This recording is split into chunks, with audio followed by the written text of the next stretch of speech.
देशों के राष्ट्राध्यक्ष आपस में एक कंफर्ट लेवल दिखाते हैं, वो ये दिखाता है, या जिस तरीके के जेस्चर्स दिखाते हैं, जिस तरीके की बॉडी लैंग्वेज यूज़ की जाती है, वो ये दिखाता है कि दोनों देश किस तरह एक दूसरे के साथ संबंधों को आगे बढ़ाने को लेकर प्रतिबद्ध हैं। और यहाँ भी हम लगातार देख रहे हैं कि जब से प्रधानमंत्री नरेंद्र मोदी का आगमन साइप्रस में हुआ है, उसके बाद से लगातार वहाँ के राष्ट्रपति अपने भाव भंगिमाओं के माध्यम से प्रधानमंत्री को जो अहमियत दे रहे हैं, जो महत्ता दे रहे हैं, वो सबके सामने सर्वविदित है। और इस वक्त जब प्रेसिडेंशियल पैलेस के ये शॉट्स हमारे सामने आ रहे हैं, तो प्रभुदयाल जी आप इस पर कमेंट करना चाहेंगे, क्योंकि साइप्रस के साथ हमारे बहुत पुराने दोस्ताना रिश्ते हैं, और जब प्रधानमंत्री और साइप्रस के राष्ट्रपति आपस में बैठकर बात कर रहे हैं, तो इसी दोस्ती को और आगे बढ़ाते नजर आ रहे हैं।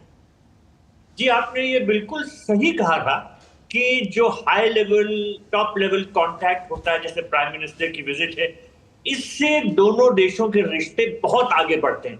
मेरा अपना अनुभव है कि आप साल भर मेहनत करते रहिए डिप्लोमेटिक एरिया में, आप उतनी कामयाबी नहीं हासिल कर सकते जितना एक हाई लेवल विजिट, जैसे हमारे प्राइम मिनिस्टर का विजिट हुआ, वो हासिल करता है।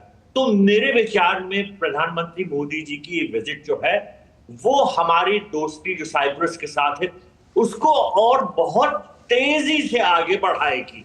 मैं जिक्र कर रहा था, देखिए, जो साइप्रस की प्रेसिडेंसी है यूरोपियन यूनियन की, उसमें जो है हमारे जो रिलेशंस यूरोपियन कंट्रीज के साथ बहुत आगे बढ़ सकते हैं। फ्री ट्रेड एग्रीमेंट होगा, और कई एरियाज में, जैसे क्लाइमेट कोऑपरेशन है, टेक्नोलॉजी है, डिफेंस, इन सब में हमारे जो रिश्ते हैं वो बहुत आगे बढ़ेंगे। साथ ही साथ साइप्रस पूरी तरह से हमारा समर्थन करता आया है यूनाइटेड नेशंस में।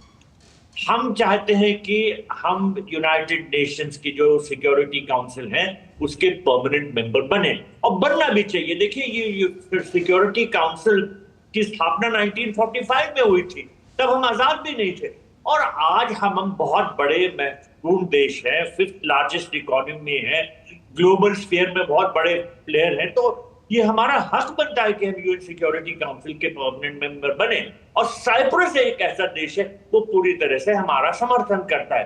तो मल्टीलैटरल एरिया में साइप्रस का हमारे साथ जो कोऑपरेशन है बड़ा महत्वपूर्ण है, बहुत तेजी से चला आ रहा है, बहुत पुराने समय से चला आ रहा है, और प्राइम मिनिस्टर की विजिट इस कोऑपरेशन को भी आगे बढ़ा सकती है। जी बिल्कुल। इस वक्त हमारे साथ अंशु जोशी भी जुड़ गई हैं। प्रभुदयाल जी, मैं उनका भी रुख करना चाहूंगी। अंशु जोशी जो school of international studies JNU से प्रोफेसर हैं। अंशु जी, ये जो दृश्य हम दर्शकों के सामने लेकर आ रहे हैं, जहां साइप्रस के राष्ट्रपति निकोस